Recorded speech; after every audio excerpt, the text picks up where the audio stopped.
बाबर डोगर साहब, हर गुजरता दिन जो है वो मामले को मजीद लगता है कि पेचीदा करा है। उस्तामा साहब, सबसे पहले तो मुझे ये लग रहा है कि आप अभी अभी प्राइम मिनिस्टर से होके आए हैं और उन्होंने सारी चीज़ें आपको तोते की तरह रटाई हैं और जो आके आपने यहाँ पर बोल दी। अच्छा, मेरा मतलब है कि आपने एक ही इमरान खान साहब जो उनका केस है वो सारा यहाँ पे प्लीड कर दिया, वन साइडेड। मुझे एक बात बताएं, सवालात बहुत ज़्यादा हैं। सुप्रीम कोर्ट ने बहुत सारी चीज़ों की तशरीह करनी है। पहली बात तो ये है कि एक ख़त उसको जी नेशनल सिक्योरिटी काउंसिल ने उसको अप्रूव दे दिया। एक प्राइम मिनिस्टर भी ख़त लेके अपने साथ मोई यूसुफ है, उनके फॉरेन मिनिस्टर है, वो पेश कर रहा है और तो क्या कहे। मैं वो तीनों जर्नल्स को ये ख़त इमरान खान साहब ने खुद कहा जलसे में, खुद कहा ये जलसे में कि मैंने ये ख़त जो था वो आर्म फोर्सेस को भिजवाया था, मगर मुझे वहाँ से कोई जवाब नहीं आया। तो किसी जवाब के काबिल होता तो उसको जवाब दे देते। बल नेशनल सिक्योरिटी काउंसिल की मीटिंग की गई, उसमें वो खत सामने रखा गया, रोया पीटा गया, उस पर उन्होंने इस हद तक एंडोर्समेंट दी कि फिर आप उनसे टेकअप कर लें, इशू एम्बेसी से टेकअप कर लें, एहतजाज रिकॉर्ड करा दें। अब सवाल ये पैदा होता है, क्यों नहीं गई नेशनल सिक्योरिटी कमेटी? ऑपोजिशन क्यों नहीं गई? आज ये सुप्रीम कोर्ट में भी सवाल हुआ है कि आप चले जाते हैं नेशनल सिक्योरिटी काउंसिल की मीटिंग में नहीं जानी था, वो उन्होंने जाना पार्लियामानी कमेटी। तो खत है ही जाली, तो वो क्यों जाए? पहली बात तो ये सुप्रीम कोर्ट में सवाल हुआ है, तो सर वो जवाब देंगे ना, उसका जवाब उन्होंने देना, मैंने ये आपने तो नहीं देना। ठीक है सर, अब आर्टिकल 5 का भी मेरी एक बात सुन लें। अब जो उस दिन असम्बली की कल प्रोसीडिंग हुई उसमें दो चीजें हैं। पहली बात तो ये है कि आर्टिकल 5 लगा दिया गया अपोजिशन पे। फवाद चौधरी साहब ने पढ़ा और उसके बाद स्पीकर साहब जो है, डिप्टी स्पीकर साहब, बगैर कुछ सुने उन्होंने उनको आर्टिकल 5 का मुर्तकिब ठहरा दिया। क्या स्पीकर के पास ये अथॉरिटी है कि वो किसी पे आर्टिकल 5 लगा सके? मेरा सबसे बड़ा सवाल तो ये है कि जनाब वो आर्टिकल 5 लगा सकता है कि नहीं लगा सकता। दूसरी चीज़ उसामा साहब, ये फवाद चौधरी साहब वो सारा अपना मुद्दा बयान करते हैं। स्पीकर डिप्टी स्पीकर साहब जो कासिम सूरी साहब हैं, वो जो रूलिंग देते हैं, वो रूलिंग जो थी वो तो स्पीकर असद कैसर की थी। उन्होंने अपना माइंड ही नहीं अप्लाई किया, उन्होंने बगैर माइंड अप्लाई किए हुए उस असद कैसर की रूलिंग पढ़ के वो चले गए। तो क्या स्पीकर की रूलिंग डिप्टी स्पीकर पढ़ के चला जाए, अपना माइंड ही ना अप्लाई करे, तो वो वहां पर बैठा हुआ है, जो असद कैसे जिसकी रूलिंग पढ़ रहा है वो वहां पर मौजूद नहीं है। ये भी चीजें सुप्रीम कोर्ट के सामने आएंगी। ठीक है। अच्छा, अब इसके बाद अभी जो अगला इशू है वो ये है कि क्या स्पीकर ये रूलिंग दे सकता है?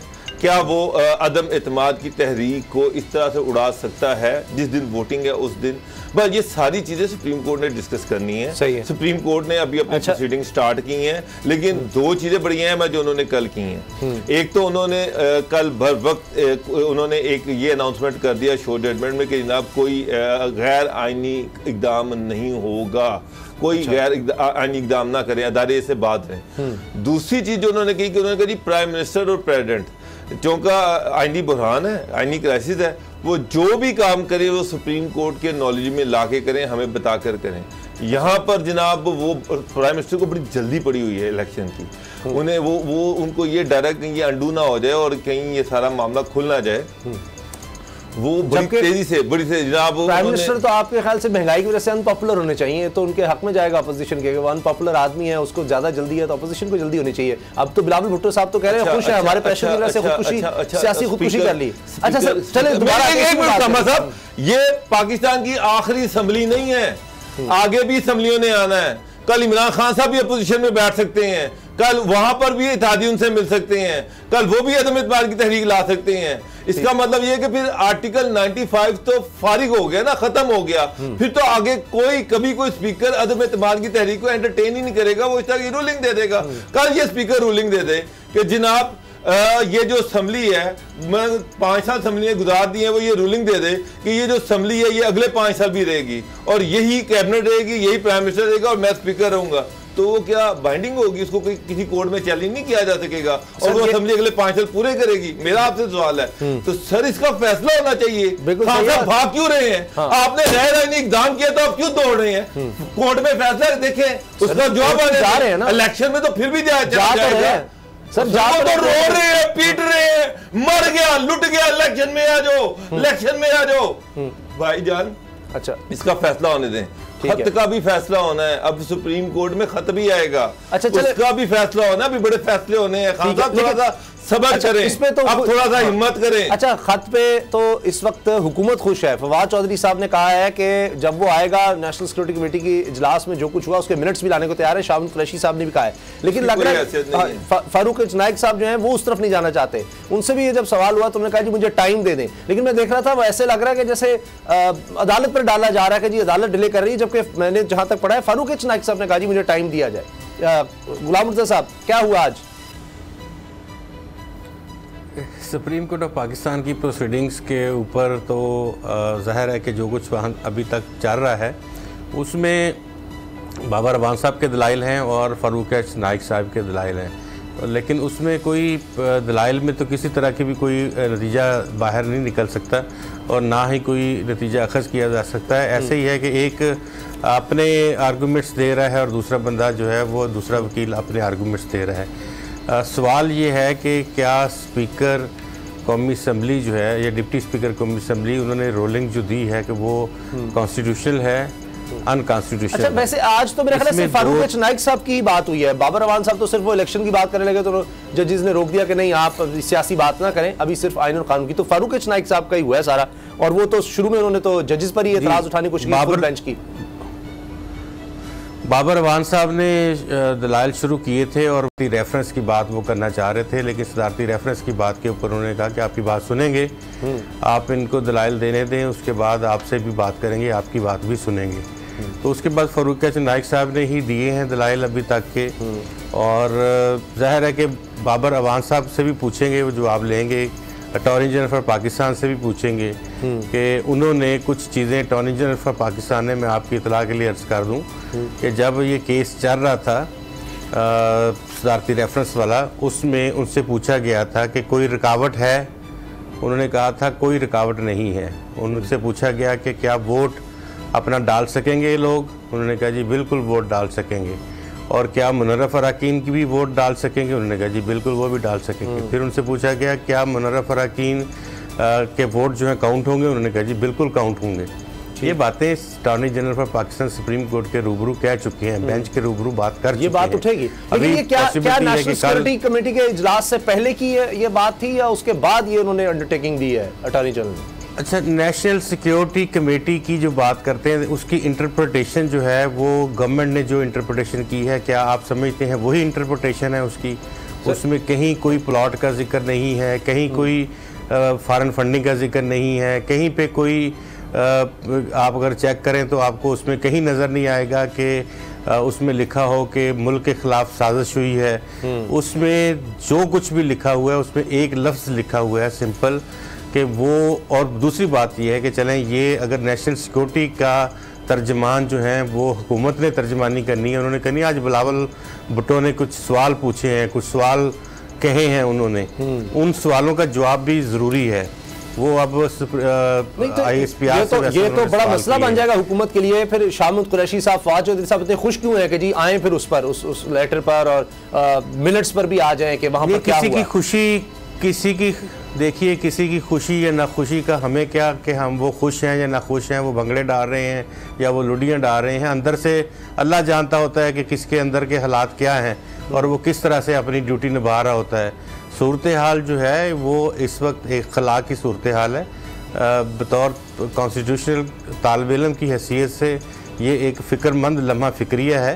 ये कोई ना डोंगरे बजाने की बात है, ना ये झंडे लहराने की बात है, ना ये कॉन्स्टिट्यूशन का मसला है।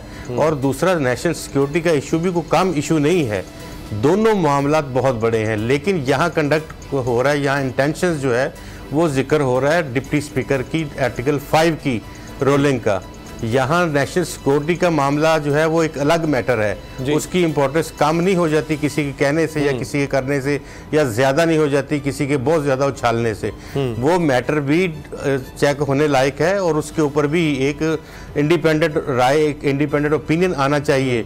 उसमें नेशनल सिक्योरिटी के जितने भी स्टेक होल्डर्स हैं उनका देखें हुकूमत ने उसको जिस तरह से भी इस्तेमाल किया। अब बात यह है कि जो सवालात बिलावल भुट्टो ने पूछे हैं वो सवालात जानने के लायक हैं, वो सवालात का जवाब जरूरी है। ठीक है, तो सुप्रीम कोर्ट ऑफ पाकिस्तान में भी वो सवालात होंगे, उठेंगे वो सवालात। और दूसरी तरफ है रोलिंग कि आप क्या किसी भी शख्स के ऊपर, आम शख्स के ऊपर आप इस तरह से गद्दारी नहीं आयद कर सकते।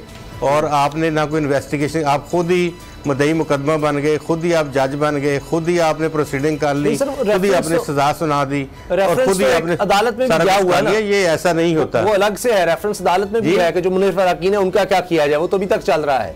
तो ऐसा नहीं है कि खुद से ही मुनव्वर अराकीन की तो बात ही नहीं यहाँ हो रही है, यहाँ बात हो रही है जो रोलिंग दी गई है। वैसे आपको बता रहा हूँ कि कुछ चीजें तो पेंडिंग है ना, वहाँ चल रही है। ऐसा नहीं कि हुकूमत हर फैसले खुद ले रही है, उसमें तो वो गए सुप्रीम कोर्ट गए कि जी इनका क्या किया जाए, जो मुनव्वर अराकीन है किस तरह से गए। अच्छा बाबर डॉक्टर साहब आप कुछ कहना चाह रहे हैं? सुप्रीम कोर्ट ने भी पेंडिंग रखा हुआ है ना भाई, वो तो सुप्रीम कोर्ट ने पेंडिंग रखा हुआ है, वो तो सुप्रीम कोर्ट उसको भी सुन लेगा, जब सुप्रीम कोर्ट इसको सुन रहा है तो उसको भी सुन लेगा।